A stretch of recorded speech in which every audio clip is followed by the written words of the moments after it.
Friends, welcome back to my channel Stree world. और आज की ये वीडियो आपके लिए बहुत स्पेशल होने वाली है क्योंकि इस वीडियो में मैं आपके सवालों के जवाब दूंगी। कल ही मैंने एक पोस्ट डाला था जिसमें आपने बहुत सारे क्वेश्चंस पूछे हैं, तो मैंने कोशिश किया है कि मैं बहुत सारे कमेंट्स को डील कर सकूं, बहुत सारे कमेंट्स के जवाब दे सकूं। हो सकता है कि आपका स्पेसिफिक क्वेश्चन मैं ना भी बता पाऊँ, लेकिन आपको किसी न किसी क्वेश्चन में इसका आंसर मिल जाएगा क्योंकि बहुत सारे कमेंट्स जो है वो ऑलमोस्ट सिमिलर हैं। तो मैंने कोशिश की है कि मैं ज़्यादा से ज़्यादा कमेंट्स के साथ डील कर सकूं। तो चलिए बिना किसी देरी के वीडियो की शुरुआत करते हैं।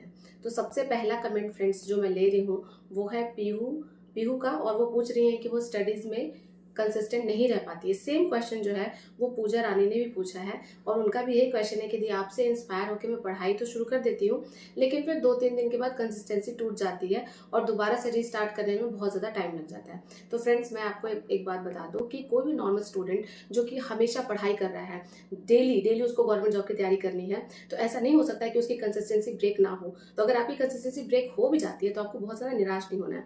हम बहुत बार कंसिस्टेंसी को ना अलग तरीके से देखते हैं। हम सोचते हैं कि आज मैंने 10 घंटे की पढ़ाई की है तो मुझे कल भी करना है 10 घंटे की पढ़ाई, पूरे हफ्ते, पूरे महीने, पूरे साल 10 घंटे की पढ़ाई करना है। और बीच में अगर हमारा ब्रेक लग जाता है तो हम सैड हो जाते हैं। जैसे कोई फेस्टिवल आ गया, किसी का बर्थडे आ गया, कोई काम आ गया, तो हम सैड हो जाते हैं। लेकिन आपको पता है कंसिस्टेंसी का मतलब ही होता है कि आज मंडे है, मंडे को आपने 10 घंटे की पढ़ाई की, हो सकता है ट्यूसडे को आपको कोई अर्जेंट काम हो या फिर कोई ऐसी परिस्थिति आ गई हो कि आप ज्यादा पढ़ाई ना कर पाए, तो कम से कम आप ट्यूसडे को कोशिश कीजिए कि आप 2 घंटे भी पढ़िए। इसका मतलब होता है कंसिस्टेंसी, कि आपको हर दिन कुछ ना कुछ पढ़ना है, हर दिन आपको पढ़ाई से जुड़ के रहना है, ऐसे बिल्कुल ब्रेक नहीं लगा देना है।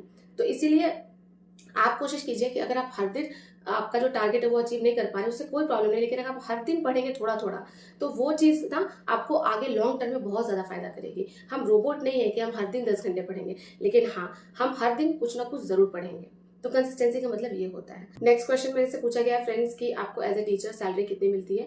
तो पहले मैं टीआरई 2 में 6 to 8 में टीचर थी, तो उस टाइम पे मुझे मिलता था 39,890 रुपीज़। और अभी टीआरई 3 की सैलरी आई नहीं है कि मैं बता पाऊँ कि 9th में मुझे कितना मिल रहा है एग्जैक्टली, तो वो मैं आपको कुछ दिनों के बाद बताऊंगी।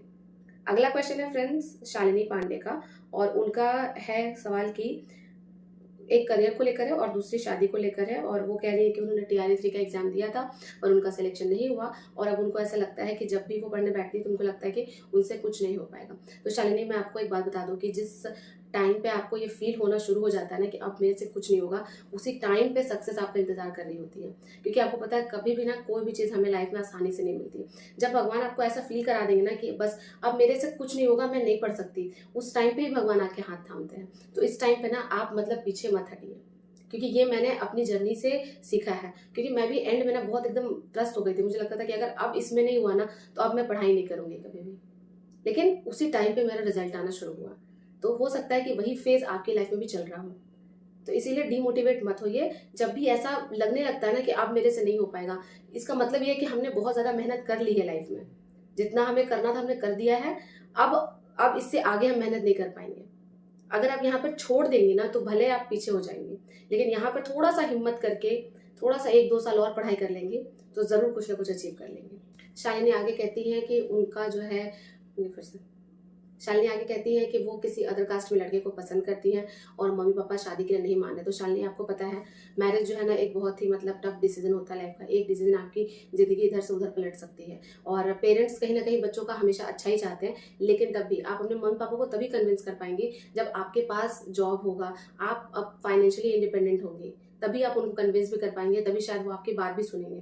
तो इसीलिए मैं तो यही कहूंगी कि अगर आपने टीआरई 3 का एग्जाम दिया था, आपका कुछ नंबर से सिलेक्शन नहीं हुआ है, तो थोड़ा सा वेट कर लीजिए, क्योंकि बिहार में टीआरई 4 की वैकेंसी तो आएगी ही आएगी। इसके अलावा बिहार एसएससी की वैकेंसी आने वाली है जिसमें कि बहुत सारे सीट्स वैकेंट होंगे। तो उसके लिए भी आप थोड़ा सा वेट करके मेहनत करके पढ़ाई कर लेंगे तो शायद आपकी जॉब जो है ना आपकी लाइफ बदल देगी, और फिर आपकी लाइफ में वही सब होने लगेगा जो आप चाहती हैं। तो इसीलिए अभी आपके लिए इस पॉइंट ऑफ टाइम पे मुझे ऐसा लगता है कि 1-2 साल वेट करना सबसे बढ़िया डिसीजन होगा।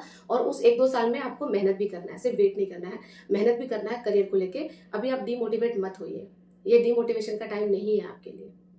अगला क्वेश्चन है स्नेहा का कि प्रेगनेंसी में उनको बैठने में बहुत ज़्यादा दिक्कत होती है, कॉम्प्लिकेशन भी है, तो वो पढ़ाई नहीं कर पा रही। तो स्नेहा, मैं आपको एक ही चीज़ कहूँगी कि प्रेगनेंसी जो है वो लाइफ का सबसे अच्छा पीरियड होता है, और मैं इसी चीज़ से गुजर रही हूँ अभी। मुझे भी डॉक्टर ने बेड रेस्ट दिया था, तो उस टाइम पे ना मैं यूट्यूब का कुछ भी कंटेंट बनाती थी, और मैंने स्कूल से भी एकदम कंप्लीटली छुट्टी ले रखी थी, क्योंकि मुझे पता था कि इस पॉइंट ऑफ टाइम पे मेरे लिए प्रेगनेंसी ज़्यादा इंपॉर्टेंट और कुछ नहीं है। तो मैं आपको यही कहूँगी कि अपने हेल्थ का ध्यान दीजिए, जितना बॉडी अलाउ करती है उतना ही पढ़िए, अलाउ नहीं करती तो मत पढ़िए, छोड़ दीजिए। क्योंकि जो बच्चा, जो बेबी आपके अंदर है ना, उसको भी बहुत ज़्यादा मतलब देख रेख की जरूरत होती है, और ऐसे में आप अपना ध्यान नहीं रखेंगे तो फिर बच्चा आपका वीक भी हो सकता है। तो मैं तो आपको यही कहूंगी कि अपना पूरा ध्यान प्रेगनेंसी पे लगाइए। कुछ करना होगा तो उसके बाद कर लीजिएगा। और अगर आपको ऐसा फील होता है कि ठीक है मैं 1-2 घंटे पढ़ सकती हूँ, या मैं लेट के पढ़ सकती हूँ, थोड़ा कोई क्विज लगा सकती हूँ, तो आप थोड़ा बहुत कर सकती हैं, लेकिन अपने ऊपर प्रेशर मत बनाइए। क्योंकि जब आपने प्रेगनेंसी का डिसीजन लिया है तो अब इसको अच्छे से एंजॉय कीजिए, खुश रहकर इस टाइम को बिताइए। अगला क्वेश्चन है फ्रेंड्स कि दी आपने कौन सा ऑनलाइन कोर्स लिया था, टेस्ट सीरीज कहाँ से परचेज किया था, और एक TRE 4.0 के लिए एक स्ट्रैटेजी वीडियो बना दीजिए। तो हाँ, TRE 4.0 के लिए मैं जल्दी एक स्ट्रैटेजी वीडियो बनाऊंगी फ्रेंड्स। लेकिन फिर भी अगर आप मेरे बारे में पूछेंगे तो मैं आपको बताऊंगी कि मैंने ऑफिसर्स एकेडमी का बैच लिया था 1 to 5th के लिए, बट वो उस मतलब 1 to 5th के लिए मैं बाद में एलिजिबल नहीं रही। और रही बात 6 to 8 के लिए, तो 6 to 8 के लिए मैंने प्रॉपर ऑफलाइन पढ़ा है। जैसे मैंने साइंस में एस चांद की बुक्स पढ़ी थी, और मैथ्स तो मेरा पहले से स्ट्रॉन्ग था, तो उसके लिए मैंने NCERT को फॉलो किया था। 9th-10th के लिए मैंने प्लेटफॉर्म से अमरजीत सर का कोर्स लिया था, और वहां से प्रैक्टिस किया था। साथ ही साथ मैंने RS अग्रवाल का बुक भी फॉलो किया था। तो जो मैं स्ट्रैटेजी वीडियो बनाऊंगी ना फ्रेंड्स, उसमें मैं आपको पूरा डिटेल में बता दूंगी कि आपको कौन सा सब्जेक्ट को कहाँ से पढ़ना है। बस 1-2 दिन में वीडियो आपके लिए आ जाएगी। नेक्स्ट क्वेश्चन मेरे से पूछा गया है कि दी हमें कैसे पता चलेगा कि हमें कौन से गवर्नमेंट एग्जाम की तैयारी करनी है, जैसे SSC, बैंक्स, रेलवे, UPSC या टीचिंग एग्जाम्स। तो देखिए, इस चक्कर में तो मैंने अपना इतना साल बर्बाद किया ना फ्रेंड्स, मैं आपको बता नहीं सकती। कभी रेलवे का करती थी, कभी SSC का, कभी बैंकिंग का, और किस्मत मेरी ऐसी थी कि मतलब ऐसा था कि रेलवे टेक्नीशियन का भी मैंने एग्जाम क्रैक कर लिया था, SSC का प्री भी 1-2 बार क्रैक कर लिया है, बैंकिंग का भी प्री क्रैक किया था। और हर बार जब जिस एग्जाम को क्रैक करती थी तो लगता था कि अब इसी की तैयारी करती हूँ आगे, ठीक है। लेकिन कुछ टाइम के बाद फिर डिमोटिवेट हो जाती थी। तो ये आपके इंटरेस्ट पे बहुत ज्यादा डिपेंड करता है। जैसे मुझे शुरू से ही टीचर ही बनना था, बट मेरे पास B.Ed के लिए पैसे नहीं थे ग्रेजुएशन के बाद, क्योंकि जब मेरा ग्रेजुएशन कंप्लीट हुआ उसके बाद B.Ed 2 साल का हो गया था, और फीस ऑलमोस्ट डबल हो गया था। तो उस टाइम पे मुझे समझ नहीं आ रहा था कि मैं B.Ed करूँ तो कैसे करूँ। तो इसीलिए फिर मैंने गवर्नमेंट सेक्टर को चुना कि चलो ठीक है, यहाँ से इस चीज की तैयारी कर लेते हैं, कभी ये पढ़ लेते हैं, कभी वो झारखंड दरोगा का भी एग्जाम मैंने क्वालिफाई किया, बहुत ढेरों एग्जाम मैंने क्वालिफाई किया। लेकिन मेरा मन अंदर से यही करता था कि B.Ed हो जाता तो कितना अच्छा होता, मुझे तो टीचर ही बनना था। तो इसीलिए, और एंड में फिर जब मैंने एक बार झारखंड कंबाइंड का B.Ed वाला एग्जाम दिया तो उसमें मेरी रैंक अच्छी आ गई, फिर मैंने B.Ed किया, और B.Ed करने के बाद मैं एकदम स्टेबल हो गई कि अब मुझे टीचर ही बनना है और कुछ नहीं बनना है। और फिर मैं वेरियस टीचिंग एग्जाम्स को देखने लग गई। तो आप भी ऐसे करिए कि आप अपना इंटरेस्ट ढूंढिए कि आपको किस चीज में इंटरेस्ट है। आपको बैंकिंग सेक्टर में जाना है, SSC में जाना है, या टीचिंग करना है। आप देख लीजिए कि आपको सबसे ज्यादा जॉब करने में कहाँ मजा आएगा, और उसके बाद फिर आप डिसाइड कीजिए। जैसे मुझे टीचिंग कराने में बहुत ज्यादा मजा आता है। मैंने शादी से पहले लगभग समझिए क्लास 10 से लेकर पूरा ग्रेजुएशन B.Ed तक मैंने ट्यूशन पढ़ाया है, और बहुत 5-5, 6-6 घंटे ट्यूशन पढ़ाया है। उस चीज को मैंने बहुत एंजॉय भी किया है। तो मेरे लिए टीचिंग सेक्टर बहुत एंजॉयबल है। तो आप भी ढूंढिए कि आपको किस चीज में ज्यादा मजा आता है, और उसके बाद डिसाइड कीजिए। अगला क्वेश्चन गीतांजलि पूछती है कि मैंने KVS का एग्जाम दिया था, तो 2 नंबर से उनका नहीं हुआ था, और उनकी एज अब 29 हो गई है। तो वो पूछ रही है कि उनको तैयारी करती रहनी चाहिए या शादी कर लेनी चाहिए। तो गीतांजलि, मैं आपको एक बात बता दूं कि आपका KVS अगर 2 नंबर से छूटा है तो इसका मतलब ये है कि आपकी प्रिपरेशन बहुत अच्छी होगी। मतलब अगर आप कोई भी स्टेट एग्जाम देंगे, लाइक बिहार में, झारखंड में, यूपी में कोई भी वैकेंसी आती है, तो वो आपका गारंटेड निकल जाएगा। क्योंकि KVS जो है वो सेंट्रल लेवल का एग्जाम है, सिलेबस थोड़ा टफ होता है, उसके बाद उसका सिलेबस भी वास्ट होता है, और कॉम्पिटिशन भी ज्यादा होता है। लेकिन अगर मैं स्टेट की बात करूँ तो स्टेट में थोड़ा कॉम्पिटिशन कम हो जाता है। जैसे बिहार की बात करूँ तो अलाउड तो सारे स्टेट के लोग होते हैं, लेकिन सारे स्टेट के लोग भरते नहीं है फॉर्म। जो आसपास के नेबरहुड के स्टेट है के कैंडिडेट है वही फॉर्म भरते हैं। तो अगर आपने KVS में मतलब अच्छा स्कोर किया है तो आपका इधर भी हो जाएगा कहीं ना कहीं। लेकिन अगर बात है शादी की, तो आप शादी कर सकती है, ऐसा नहीं। अगर आपका प्रिपरेशन बहुत अच्छा है तो आप एक चीज कीजिएगा कि शादी के बाद बेबी प्लानिंग में थोड़ा डिले कर दीजिएगा। शादी आप कर लीजिए, उसमें कोई प्रॉब्लम नहीं है, आप शादी कर सकती है, लेकिन बेबी प्लानिंग में थोड़ा डिले कीजिए, और 1-2 साल थोड़ा सा रिस्क लेके अपना पढ़ाई पे फोकस कर लीजिए। और वो 1-2 साल में अगर आपकी जॉब लग जाएगी तो बहुत अच्छा है, और मुझे ऐसा लगता है कि लग भी जाएगी। क्योंकि अगर आपका KVS मात्र 2 नंबर से छूटा है तो आपकी प्रिपरेशन ऑलरेडी अच्छी है, बस आपको उस चीज़ को रिवीजन करते चलना है। तो शादी के बाद आप थोड़ा रूटीन अपना सेट कर लीजिएगा, टाइम मैनेजमेंट कर लीजिएगा, रिवीजन करते चलिएगा, और कोई वैकेंसी आएगी तो फॉर्म फिल कर दीजिएगा, और उसके बाद बेबी प्लानिंग कीजिएगा। तो इससे क्या होगा कि आपकी शादी भी हो जाएगी और आपका करियर भी बन जाएगा। लेकिन अगर आप ये सोचेंगे कि करियर बनाना है, शादी को अभी पोस्टपोन करते हैं, तो हो सकता है कि वैकेंसी आने में 2-3 साल लग जाए। तो उसमें थोड़ा सा आपको लगेगा कि अब तो 29 एज हो गई, फिर 31-32 हो जाएगी, तो घर वाले भी प्रेशर बनाएंगे। और अगर आप शादी कर लेंगे और उसके बाद बेबी प्लानिंग कर लेंगे, तब शायद आपका करियर थोड़ा खराब, मतलब तब आप पढ़ाई नहीं कर पाएंगी, और तब शायद आप ज्यादा एंगेज हो जाएंगी बच्चे में, तो फिर आपके लिए पढ़ना मुश्किल हो जाएगा। तो सबसे बीच का रास्ता निकालिए कि शादी कीजिए, बेबी प्लानिंग में थोड़ा डिले कीजिएगा, और अपना सिलेबस रिविजन करते चलिए। ये सबसे बेस्ट सोल्यूशन होगा आपके लिए। अगला क्वेश्चन अंजलि का है कि TRE 3 में उनका 6 to 8 मैथ्स में कट ऑफ से 7 नंबर कम आया था, तो TRE 4 के लिए उनको क्या नया पढ़ना चाहिए। अंजलि एक बात बताओ, TRE 4 के लिए आपको नया क्या करना है कि TRE 4 में आपका फिर से 40 मार्क्स का मैथ्स आएगा और 40 मार्क्स का साइंस। तो आपको रोज 80 क्वेश्चन मैथ्स और साइंस के सॉल्व करने हैं रोज, और सारे क्वेश्चन नए नए होने चाहिए। जितना ज्यादा प्रैक्टिस करेंगे उतना ज्यादा आपका स्कोर जो है वो इंक्रीज होगा। इसके अलावा 40 मार्क्स के GK GS को भी अवॉइड मत कीजिएगा, उस पर भी बराबर फोकस करके चलिएगा। मतलब उसके भी आपको अब से प्रैक्टिस की जरूरत की, आप हर दिन एक सेट बनाएं और मैथ्स और साइंस पे ज्यादा ध्यान दें, क्योंकि मैथ्स और साइंस जो है वो आपका मेन सब्जेक्ट है, वहां आपका मार्क्स इंक्रीज हो जाएगा। GK GS में थोड़ा मार्क्स इंक्रीज करना मतलब पॉसिबल नहीं है, क्योंकि उसमें थोड़ा सा वास्ट सिलेबस है। लेकिन जो आपका खुद का सब्जेक्ट है उस पर आपकी कमांड भी ज्यादा होगी, तो आप ना डेली 80 क्वेश्चन उसके लगाइए, और हर दिन 80 क्वेश्चन ये नए होने चाहिए, फिर देखिएगा आपका मार्क्स आराम से इंक्रीज हो जाएगा। अगला क्वेश्चन है फ्रेंड्स मैनिफेस्टेशन के बारे में। आप में से बहुत लोग पूछते हैं कि दी आपने मैनिफेस्टेशन कौन कौन सा किया था, और हनुमान चालीसा वाला भी आपने पूछा है। और इसके अलावा बहुत लोगों ने ये भी कहा है कि मैंने मैनिफेस्टेशन किया था बट वो काम नहीं किया, मैंने जॉब के लिए किया था बट उसमें मैं सक्सेसफुल नहीं हो पाई। तो ये सारे क्वेश्चंस के आंसर मैं दे रही हूँ फ्रेंड्स। तो सबसे पहले मैं बात करूंगी कि आप पूछते कि आपने मैनिफेस्टेशन, तो जी हाँ, मैं हर दिन लगभग मैनिफेस्टेशन कर ही लेती हूँ। और वाटर टेक्निक तो आपने देखा होगा कि मैं शुरू से यूज करती हूँ। और सबसे इम्पॉर्टेंट बात है कि जब भी आप कोई मैनिफेस्टेशन करते हैं तो आपका उसमें 100% बिलीव होना चाहिए। और हमें मैनिफेस्टेशन भी फ्रेंड्स वही करना चाहिए जो कि हमें लगे कि हम इसको पाने के लायक हों। जैसे अगर मैं मैनिफेस्टेशन आज करूंगी कि मुझे 10 लाख रुपए मिल जाए 10 दिन के अंदर, तो वो पूरा नहीं होगा। लेकिन ये अगर मैं इतना मैनिफेस्टेशन करूंगी कि मेरे हस्बैंड मुझे आज शाम में कोई सरप्राइज गिफ्ट दे दे, तो वो शायद पूरा हो जाएगा। तो मैनिफेस्टेशन भी आपको उतना ही करना है जो कि आप मतलब आपको उसी चीज के लिए करना है जो आपको लगे कि ये अचीवेबल है, और उसके लिए साथ में मेहनत भी करनी है।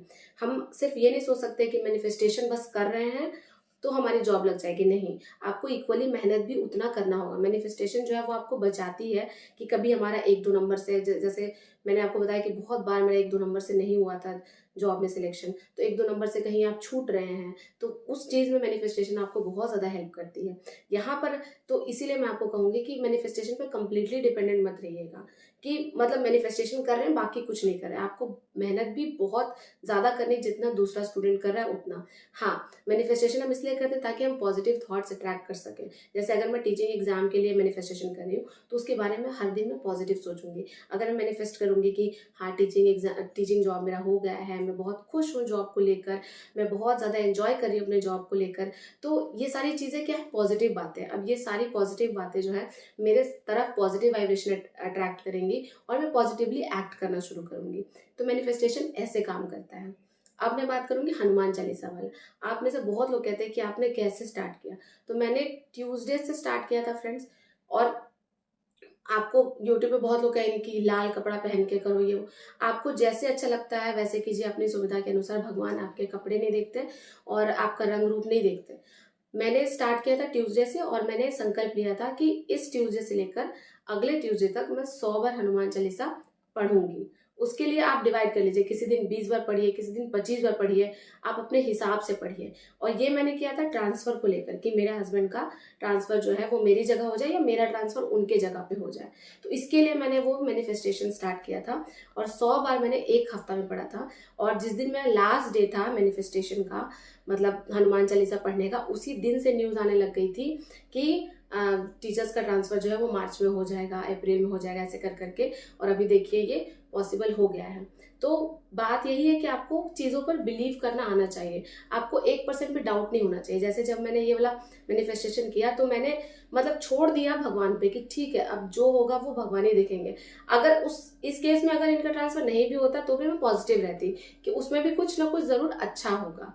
तो इस तरह से आपको मैनिफेस्टेशन को लेकर चलना है। अगला क्वेश्चन नेहा का है फ्रेंड्स, और वो कहती है कि अगर अपने खुद के हस्बैंड ही टॉक्सिक रहे हैं, बात बात पे नीचा दिखाएं, तो हम कैसे उनसे डील करें, या फिर हमारी फैमिली भी बहुत बार टॉक्सिक होती है जो हमें नीचा दिखाती है और बताती है कि तुम ये नहीं कर सकती, तुम वो नहीं कर सकती।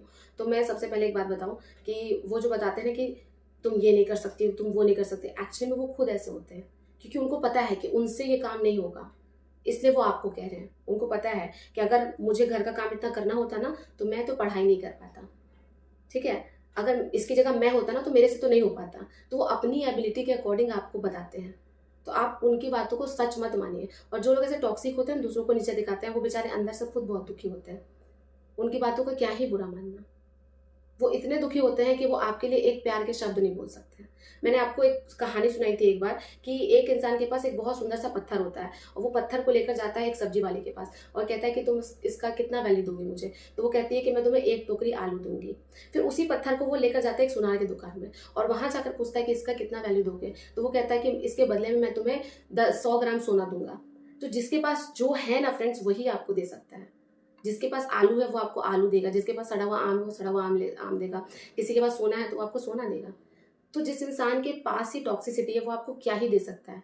इसमें आपकी कोई गलती नहीं है, इसमें गलती उस इंसान की है, उसके अंदर नेगेटिविटी है। प्लीज उसको आप अपनी वैल्यू से कंपेयर मत कीजिए। आपकी वैल्यू क्या है ये आप जानती हैं। तो फ्रेंड्स, मैंने कोशिश की थी कि मैं वो सारे कमेंट्स को ले सकूं जिसमें बहुत सारे कमेंट्स एक साथ आ सके, और जिनका रिप्लाई नहीं मिला है उनके लिए सॉरी। उनको मैं कोशिश करूंगी कि मैं लिख कर आपको रिप्लाई दे सकूं, और अगर उससे भी पॉसिबल नहीं हुआ तो मैं इसका एक और सीरीज लेकर आऊंगी, मतलब नेक्स्ट वीडियो लेकर आऊंगी। और एक कमेंट फ्रेंड्स, आप में से बहुत लोग बोलते हैं कि आपकी प्रेगनेंसी को कितना मंथ हुआ है और आपका ड्यू डेट कितना है। तो मेरी प्रेगनेंसी का 9th मंथ चल रहा है और ड्यू डेट जुलाई में है, और जल्दी आप सबको खुशखबरी मिलेगी, तो उसका आप वेट कीजिए। और अगर आपको ये वीडियो अच्छी लगी हो तो लाइक कर दीजिए, चैनल पर नए हैं तो सब्सक्राइब कर दीजिए। मिलूंगी आपसे नेक्स्ट वीडियो में। Bye bye, take care.